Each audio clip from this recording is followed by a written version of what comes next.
이 시는 이스라엘의 절기 중에 정해진 특수 시간에 낭송되었던 시로 추정이 되고 있습니다. 그래서 감사의 노래, 찬양의 노래의 성격을 담고 있습니다. 1절에서 3절까지 말씀을 보니까 하나님께 나아가는, 저는 1절에서 3절까지 말씀, 특별히 1절 말씀, 우리의 힘이신 하나님께 큰 소리로 노래하라. 또 하나님께 기뻐 외치라. 또 악기를 동원해서 연주하라. 이것이 하나님의 법이다. 이 말씀 묵상하면서 하나님께 나아가는 기본적인 자세에 대해서 묵상을 해봤습니다. 그것은 뭘까? 세 가지로 묵상을 해봤습니다. 하나는 겸손, 또 하나는 감사, 또 하나는 기쁨. 이 세 가지가 있어야 되겠다. 라는 것이죠. 겸손은 우리에게서 힘이 나오는 것이 아니고 하나님으로부터만 힘이 나온다는 것을 인정하는 것이 겸손입니다. 그래서 1절에 보니까 우리의 힘이신 하나님께 그랬잖아요. 이 겸손한 표현인 거죠. 감사는 기억하는 겁니다. 예수님도 자기 몸과 피를 우리에게 주시면서 말씀하시기를 이것을 먹을 때마다 나를 기념하라. 무슨 말입니까? 기억하라는 말이죠. 그리고 이것을 마실 때마다 또 나를 기념하라, 기억하라 이런 의미입니다. 하나님이 정해주신 규칙이요 법이다라는 거죠. 기억하지 못하면 감사할 수 없고 감사하지 않은 자의 특징은 기억을 못한다는 거예요. 예를 들어 진자리 마른 자리를 갈아 눕히시며 우리를 길러주신 그 부모의 은혜에 대한 기억이 전혀 없다고 생각을 해보세요. 그러면 어떻게 그 부모에게 감사할 수가 있겠습니까? 오히려 불행한 가정에서 날 낳은 것을 원망할 거예요. 그렇죠? 자, 기쁨은 그런 하나님과 내가 예배를 통해 만나는 감정의 깊이를 기쁨이라고 말할 수가 있겠습니다. 그런데 기쁨이 있으려면요, 하나님을 제대로 알아야 돼요. 내가 사랑하는 사람이 어떤 사람인지 알수록 만남의 기쁨이 더해지지 않겠습니까? 기대감도 더해지고. 사람은 그런데 알면 알수록 실망하며 그에 대한 기쁨이 사라질 수가 있습니다. 그러나 하나님은 완전하신 분이셔서 알면 알수록 하나님을 더 사랑하게 되고 기쁨이 커진다라는 거죠. 이 세 가지가 있는 사람, 이 세 가지가 있는 공동체는 그냥 예배할 수가 없습니다. 그래서 외치고 예배하고, 오늘 보세요. 하나님께 기뻐 외치라. 시를 읽고 탬버린과 아름다운 하프와 수금을 연주하라. 할 수 있는 한 모든 악기를 동원해서 예배하는 것입니다. 저와 여러분이 하나님을 예배할 때 모든 힘을, 모든 마음을 동원하여 예배하게 되기를 주님의 이름으로 축원드립니다. 내 영혼아 여호와를 기뻐하라. 내 영혼아 여호와를 찬양하라. 여러분이 영혼에게 명령하세요. 예배할 때. 넌 겸손함으로 예배하게 될지어다. 너는 감사함으로 예배하게 될지어다. 너는 내 영혼아 기쁨으로 예배하게 될지어다. 선포하는 거죠. 자, 오늘 아삽 지휘자가, 이 아삽 선지자가 요청하는 것처럼 저와 여러분이 하나님께 나아갈 때 겸손과 감사와 기쁨이 넘치는 예배가 되기를 주님의 이름으로 다시 한번 축원을 드립니다. 6절, 7절 한번 읽어보실게요. 시작. 내가 그 어깨의 짐을 내려주었고 그 손에 바구니를 내려주었다. 내가 고통당하며 부르짖기에 내가 구해주었고 천둥치는 은밀한 곳에서 내게 응답했으며 내가 너를 무리바의 물에서 시험했다. 자, 아삽은 고백하고 있어요. 하나님은 힘이 되시고 능력이 되시는 분이시다라고 고백을 하고 있습니다.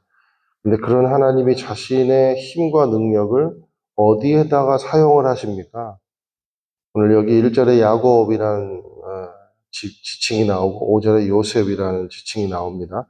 전부 다 이스라엘 백성을 지칭하는데 하나님이 자기 능력을 어디에다 사용하냐면 오늘 말씀 보니까 자기 백성의 짐을 내려주시는데 사용하신다.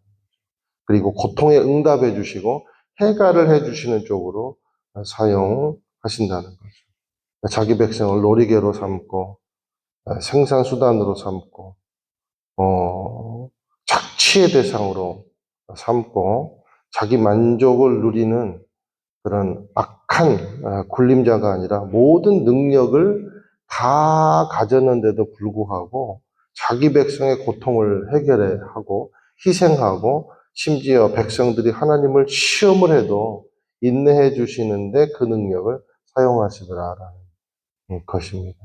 우리 하나님은 군림자가 아니라 모든 것을 주실 수 있는 아버지이십니다. 심지어 우리 죄를 위해 어디까지 희생하시는 아버지이십니까? 그리스도를 이 땅 가운데 보내주시기까지 희생하시는 아버지시라라는 겁니다. 그러니 우리가 그 하나님의 능력과 하나님의 사랑을 어떻게 흉내를 낼 수가 있겠습니까? 나를 보고 하나님을 돌아볼 때 하나님을 하지 않을 수밖에 없는 것이죠. 이런 것들을 마음속에 각인하면 배신을 할 수가 없습니다, 하나님. 그런데 우리 삶에서 닥치는 욕심과 욕망과 그리고 자랑과 유혹이 하나님에 대한 기억을 갉아먹어버릴 때 하나님을 멀리하게 되어 있습니다. 그래서 시인은 경고를 하는 것입니다. 8절에서 9절 읽겠습니다. 시작. 오, 내 백성들아 들으라. 내가 너희에게 경고한다. 오 이스라엘아, 내가 내 말을 듣기를 원한다면 너희 가운데 다른 신을 두지 말고 이방신에게 경배하지 말아라. 은혜를 망각하고 성품을 망각하고 하나님이 잘해주는 것을 오히려 이용하고 하나님의 능력을 온전히 의지하지 못할 때 어떤 일이 벌어지는가? 배은하는 행위를 하게 되고 자기 욕망에 따라 이끌리니까 자기가 스스로 세운 우상에 그러니까 눈에 보이는 것에 집착하고 그것에 오히려 절을 하고 그것을 의지하게 되더라라는 것입니다. 그러나 그 배은하는 행위가 한 사람의 인생을 풍족하게 해주고 채워주는가? 절대로 그렇지 않다라는 거예요. 배은하는 사람과 의지하는 사람은 결과가 다릅니다. 하나님을 의지하는 사람을 하나님은 어떻게 선대하십니까? 10절 읽겠습니다. 나는 너를 이집트에서 이끌어낸 내 하나님 여호와니 입을 크게 벌려라. 그러면 내가 채워주겠다.